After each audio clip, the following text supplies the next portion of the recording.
Assalamualaikum warahmatullahi wabarakatuh. Izin memperkenalkan diri, nama saya Cifa Hirunisa dari kelas B dengan NPM 2413024002. Jadi, di sini saya akan menjelaskan penggunaan bahasa Indonesia. Oke, bagaimana pendapat Anda penggunaan bahasa Indonesia di lingkungan atau ruang publik saat ini? Menurut saya, penggunaan bahasa Indonesia di ruang publik sekarang ini masih cukup baik, tapi juga mulai tergeser oleh bahasa asing, terutama bahasa Inggris. Misalnya, banyak di toko, kafe, atau iklan yang pakai nama dan tulisan berbahasa Inggris, mungkin karena ingin terlihat keren atau modern, tapi sebenarnya itu bisa bikin orang jadi kurang bangga pakai bahasa Indonesia. Bahasa Indonesia masih menjadi alat komunikasi utama dalam kegiatan akademik dan formal, seperti saat presentasi, diskusi kelas, maupun saat berinteraksi dengan dosen. Tapi, dalam percakapan sehari-hari antar mahasiswa, khususnya di luar kelas, penggunaan bahasa Indonesia sering kali tercampur dengan bahasa asing, terutama bahasa Inggris. Nah, di sini saya ada contoh percakapan di lingkungan kampus yang menggunakan bahasanya tidak baku dan bahasa asing. Di sini terdapat Tania. Bro, lo udah submit tugas yang kemarin belum? Andi menjawab, belum nih, lagi hektik banget sama kerjaan organisasi. Nah, di sini ada pembetulan sesuai EYD-nya. Yang seharusnya bro itu diganti dengan teman, dan lo udah submit, lo-nya itu diganti kamu, udahnya itu diganti dengan kamu sudah submit, bukan, sudah mengumpulkan. Nah, submit di sini kan Tanianya bilang submit. Sedangkan kalau di sesuai EYD, submit itu sama dengan mengumpulkan. Tugas yang kemarin belum. Nah, dia menjawab, belum. Saya sedang sangat sibuk dengan kegiatan organisasi. Seringkali anak remaja atau anak muda zaman sekarang, bahkan ibu-ibu, bapak-bapak zaman sekarang seringkali menggunakan bahasa yang tidak baku dan atau bahasa asing, terutama bahasa Inggris. Mereka seringkali menggunakan kata yang seharusnya baku jadi tidak baku. Mereka menggunakan itu mungkin karena yang pertama, katanya lebih singkat seperti udah diganti jadi udah.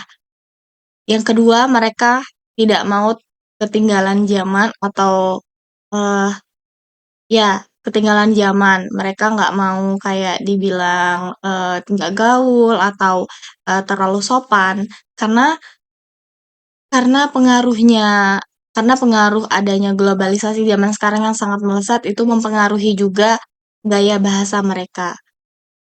Nah, banyak nah terjadi seperti ini tuh banyak sekali terjadinya itu di kalangan remaja karena mereka pengen ikut gaya oleh budaya barat karena menurut mereka itu lebih lebih keren, lebih gaul, lebih modern. Nah, selanjutnya ini ada pembahasan yang tadi. Dari contoh di samping, saran saya sebaiknya para mahasiswa membiasakan diri menggunakan bahasa Indonesia yang baik dan benar dalam percakapan sehari-hari, khususnya di lingkungan akademik, kayak tadi di lingkungan kampus atau di lingkungan sekolah. Misalnya, kata lo sebaiknya diganti dengan kata kamu eh, atau teman, dan kata submit diganti dengan mengumpulkan. Kalimat seperti, bro, lo udah submit tugas yang kemarin belum? Sebaiknya diubah menjadi teman, kamu sudah mengumpulkan tugas yang kemarin belum? Begitu juga dengan kalimat, belum nih, lagi hektik banget sama kerjaan organisasi. Lebih tepat bila diubah menjadi, belum, saya sedang sangat sibuk dengan kegiatan organisasi. Lalu, di sini ada contoh kedua. Nah, contoh kedua ini juga saya sangat sering sekali jumpai di lingkungan kampus atau di lingkungan sekitar. Yang pertama, di sebelah kiri, saya sajikan kata-kata yang digunakan para remaja tidak baku. Sedangkan yang di sebelah kanan ini untuk pembetulannya sesuai EYD. Di sini terdapat chief "Lo udah makan belum? Gue lapar banget nih." Ini kata Rido. Nah, ini kata Civa, "Belum juga, Dok. Tadi buru-buru masuk kelas, jadi nggak sempat." Terus dijawab sama Rido, "Ya udah, yuk ke kantin. Kayaknya sekarang nggak terlalu rame." Nah, ini dijawab lagi sama Civa, "Boleh, tapi abis itu gue kudu ke perpus nyari buku tugas." Terus dijawab sama Rido, santai aja. Kita makan cepet kok, lagian perpus juga tutupnya jam 5." Dijawab sama Civa lagi, "Oke deh, eh, lo udah ngerjain tugas kelompok belum?" Terus dijawab sama Rido, "Belum, masih bingung bagian gue yang mana." Nah, di sebelah kanan ini saya sajikan kalimat yang sesuai ED-nya, yang sesuai pembetulannya. Nah, di sini ada pembetulan. Seharusnya dari Chief, lo udah makan belum? Gue lapar banget nih. Itu diganti dengan, Civa, kamu sudah makan belum? Saya sangat lapar. Nah, belum belum juga, Dok. Tadi buru-buru masuk kelas, jadi nggak sempat. Nah, di sini harusnya kalau sesuai EYD-nya, belum juga, Rido. Tadi saya buru-buru masuk kelas, jadi tidak sempat. Nah, di sini kan kita bisa lihat ya, di sini terdapat pemendekan kata yang seharusnya belum juga. Nah, di sini belum juga, Rido. Nah, ini malah disingkat jadi belum juga, Do. Nah, anak-anak zaman sekarang tuh sering banget menggunakan kata-kata yang pemendekan kata gitu. Jadi menurut mereka biar lebih singkat, lebih irit katanya juga. Nah, di sini ada penjelasannya.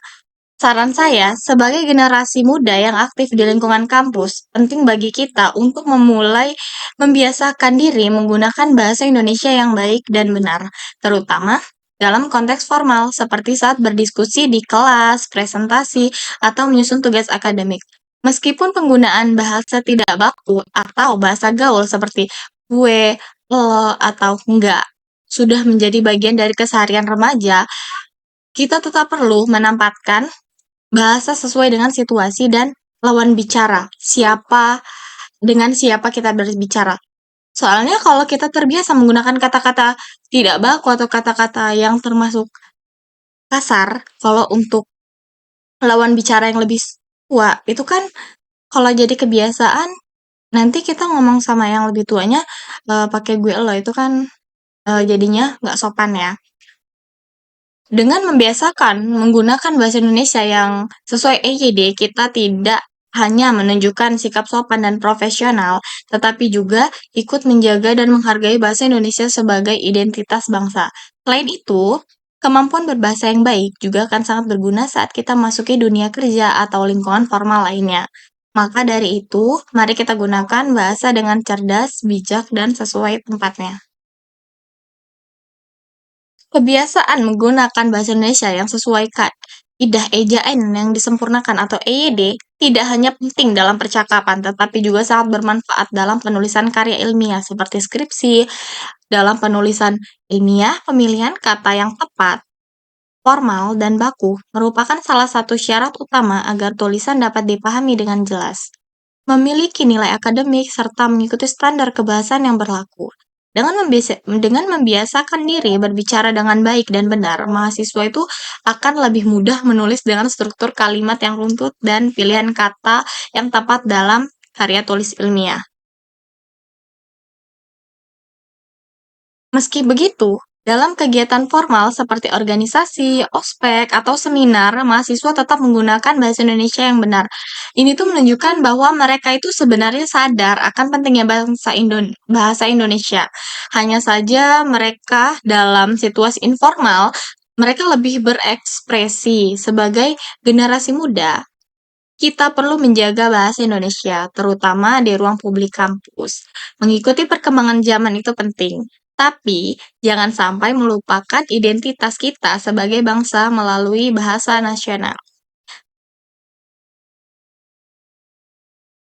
Nah, kesimpulan yang dapat saya petik dari penjelasan saya tadi, penggunaan bahasa Indonesia yang baik dan benar di kampus dan ruang publik mencerminkan identitas bangsa dan penting untuk menjaga mutu komunikasi, terutama dalam karya ilmiah seperti skripsi. Menurut saya juga penting karena untuk dalam penyampaian eh, komunikasi antar 2 orang atau lebih itu biar lebih jelas juga kalau menggunakan bahasa yang baku atau bahasa yang baik dan benar sesuai EYD. Jadi kan biar, misalnya kita mencoba pakai kata-kata yang tidak baku. Siapa tahu lawan bicara kita itu, eee, tidak paham atau tidak mengerti apa yang kita katakan, kita sampaikan. Jadi maksud kita ke lawan bicara kita itu tidak tersampaikan maksudnya dengan jelas. Menurut saya, meskipun mahasiswa sering mencampur bahasa dalam percakapan informal, kita tetap harus sadar pentingnya berbahasa yang tepat. Hal ini melatih keterampilan menulis dan berpikir runtut. Saran saya, biasakan menggunakan bahasa Indonesia yang sesuai EYD dalam situasi apapun agar tetap bangga dan peduli terhadap bahasa nasional. Mungkin sekian penjelasan dari saya. Apabila ada salah kata, saya mohon maaf. Saya ucapkan wassalamualaikum warahmatullahi wabarakatuh.